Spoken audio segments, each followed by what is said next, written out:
జై శ్రీరామ్. ఓం శ్రీ గురుభ్యో నమః. అందరికీ నమస్కారం. నా పేరు గ్రంథి పావని స్నిగ్ధశ్రీ. నేను 5వ తరగతి చదువుతున్నాను. నా వయసు 10 సంవత్సరాలు.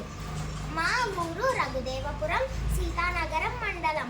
మా నాన్నగారి పేరు గ్రంథి గణేష్ గారు. మా అమ్మగారి పేరు డాక్టర్ సింధు గారు. మా ఫోన్ నంబర్ 9010283046. నేను ఈరోజు మహాభారతంలోని విదుర మహాత్ముడు రాసిన ఒక గొప్ప పద్యాన్ని చెప్పబోతున్నాను.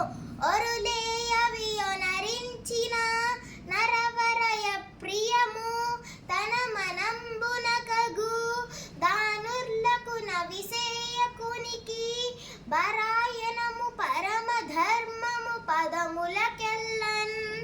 దీని భావం ఏంటంటే, ఓ రాజా, ఇతరులకు ఏ పని చేస్తే తన మనసుకు బాధ కలుగుతుందో ఆ పని తిరిగి ఇతరులకు చేయకుండటమే అన్ని ధర్మ మార్గాల్లోనూ గొప్పది. ధన్యవాదములు.